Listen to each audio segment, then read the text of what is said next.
Halo semuanya, kembali lagi di Florida Danif dan kali ini kita mau bahas ini nih. Ini motor ada goib juga nih. Ini namanya ST200 karena dia 200 cc. Kalau dia 12 cc itu pasti namanya ST12. Apa sih garing? Ya udah, pengen tahu seperti apa motor ini? Jangan lupa untuk like dan subscribe karena kita akan bahas Gilera ST200.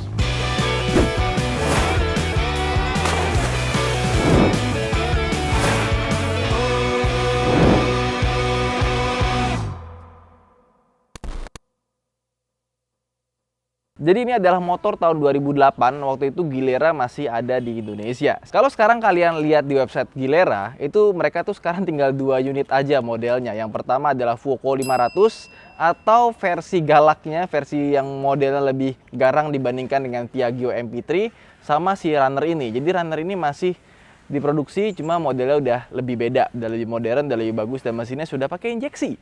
Nah, motor ini punya mesin yang sama seperti Vespa GTS 200 sebelum yang 250 dan 300, dan dia masih menggunakan karburator. Nah, kalau secara desain, Runner ini mirip banget sama Sanex Hussar yang pernah kita bikin videonya di sini.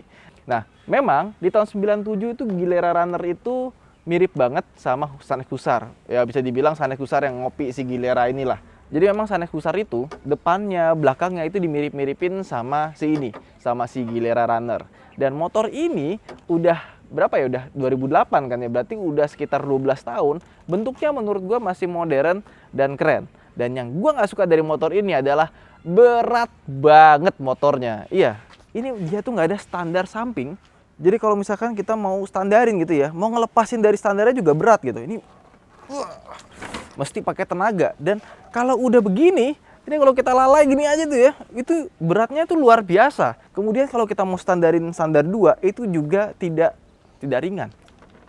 Nah, mesti pakai sedikit tenaga. Iya, gue tuh rada nggak ngerti kenapa motor ini berat banget, padahal kalau kita lihat spesifikasinya dia cuma 135 kg. Kalau berat dengan cairannya itu sekitar 138 kg. Ya, gue nggak ngerti kenapa motor ini pas kita standar itu beratnya luar biasa. Kayaknya tuh dia tuh naruh standar 2-nya itu nggak di bagian yang pas gitu, kayak motor-motor apa ya? Motor Yamaha tuh rata-rata kita standar 2 tuh gampang meskipun motornya berat-berat gitu. Oke, sekarang kita bahas soal desainnya. Kalau dari depan, motor itu bener-bener besar dan lebar. Mungkin kalau gua ngeliat ya, kalau kita lihat langsung itu kayak ngeliat Yamaha X-Max kali ya, gede-gedenya tuh kayak gitu kurang lebih.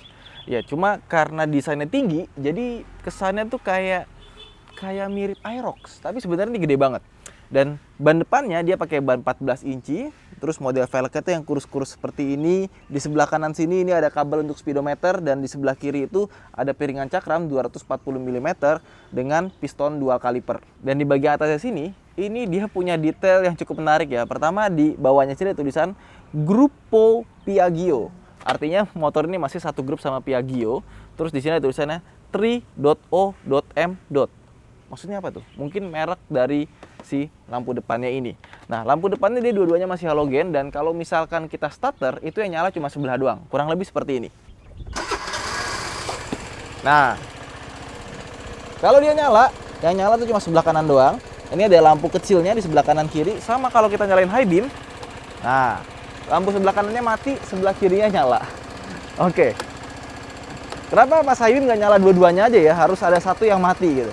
Dan untuk motor tahun 2008, dia sudah punya namanya auto headlight on. Jadi kalau misalkan kita starter, dia langsung otomatis nyala lampu depannya.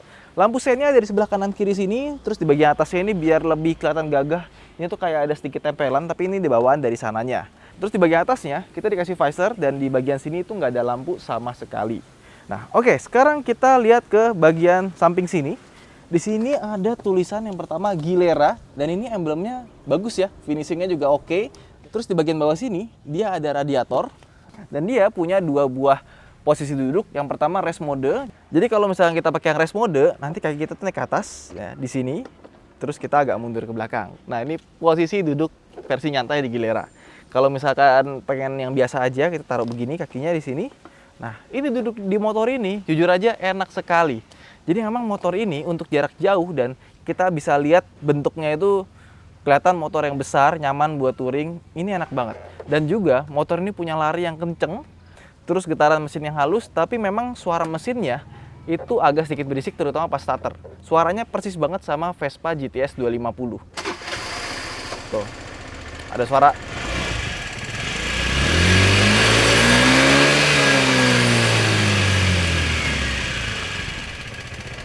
Ya, getarannya cukup halus lah untuk motor zaman dulu ya.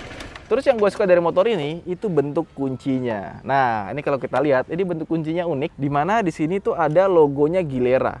Jadi kalau Audi itu logonya tuh ada ring 4 biji. Jatuh lagi. Untung nggak kenapa-napa.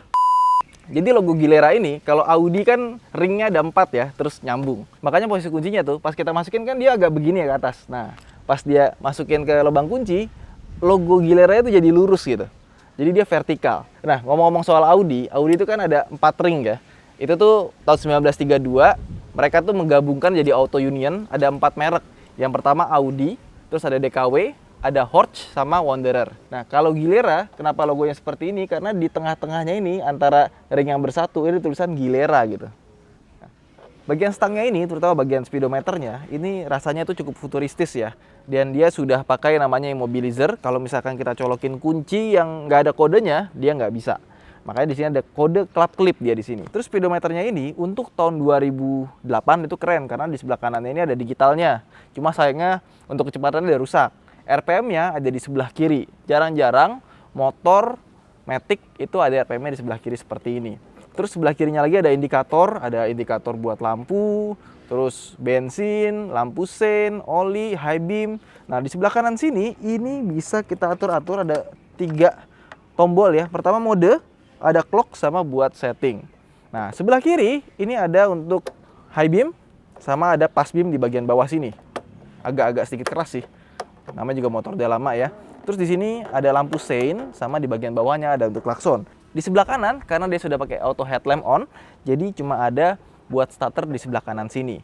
Nah, terus ini ada untuk kuncinya dan kuncinya ini kalau kita tekan ke dalam, nah ini ada buat ngebuka bagasi belakangnya. Cuma meskipun motor ini kelihatannya besar sekali, ternyata bagasinya itu cuma muat 1 helm half face. Dan ini nggak begitu besar ya. Kita lihat di sini, pas helmnya diangkat pun, dia tuh di tengahnya sini masih ada gundukan. Biar kenapa? Kalau dia suspensinya main nih, bagian mesinnya sini nggak mentok ke atas. Terus di sini ada tempat toolkit, tapi toolkitnya udah nggak ada. Dan di bagian belakang sini ada tempat buat naruh aki. Sekarang kita tutup ya. Nah, bensinnya ini kita harus buka bagian sini, terus kita masukin kunci di sini. Nah, dia ikutan kebuka. Gue pikir pas diangkat ada engselnya, ternyata enggak, langsung kebuka semua. Dan kalau kita lihat ini tuh ada tutupannya. Jadi pas mau kita ngisi bensin itu dia harus dicolokin ke sini sampai dia katupnya kebuka. Oke, berarti tidak bisa diisi eceran ya.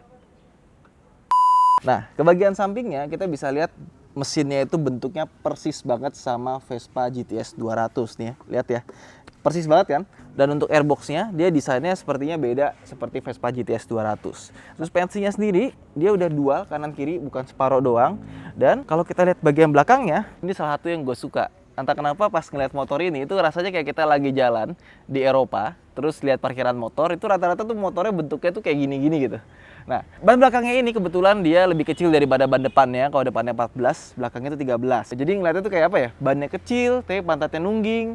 Nah, spakbornya pun juga ada 2 di bagian atas ini sama bagian bawah. Karena kalau pakai ini doang, nggak pakai ini pasti nyiprat kemana-mana. Terus lampu seinnya itu terpisah kanan kiri di sini. Terus lampu belakangnya ini menurut gua agak unik karena dia ada lampu bulat-bulat di dalam 4 biji. Tapi di sini tuh dibikin kayak apa ya? Yang di sini kayak lurus, ini bulat-bulat lagi sampai bagian atasnya sini tuh. Nah, jadi nggak tahu ya, gue suka aja ngeliat bagian belakangnya. Dan gimana rasanya motor ini ketika kita gunakan buat sehari-hari. Jujur aja, ini motor larinya enak. Memang kalau kalian udah nyobain Vespa GTS 300 itu kan larinya enak ya. Ini kurang lebih kayak versi jadulnya yang masih 200 cc dan masih pakai karburator. Makanya larinya meskipun nggak sekencang Vespa GTS 300, tapi rasanya itu pas kita narik gitu ya, itu ngisi terus. Larinya enak banget. Cuma memang agak sedikit kasar yang gue bilang tadi, tapi untuk di zamannya itu menurut gue cukup halus ya. Dibandingkan dengan motor-motor Matic besar zaman dulu, menurut gue ini masih cukup halus. Dan kalau kalian mau beli, ini harganya rada goib. Dulu, kenapa motor ini nggak laku? Karena waktu itu sempat sampai 80 juta harga barunya.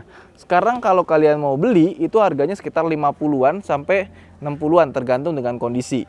Dan gimana soal spare partnya? Karena dia masih pakai, apa ya, part yang mirip-mirip dengan Vespa GTS 200.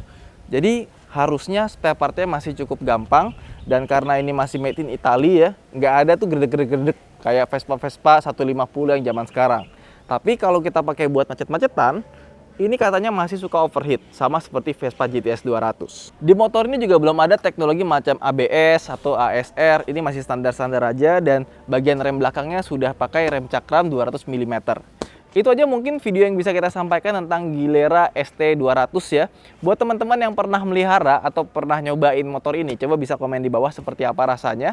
Saya Hanif, jangan lupa untuk like dan subscribe. Kira-kira nextnya kita harus bikin video tentang motor apa ya? Sampaikan di kolom komentar. Bye!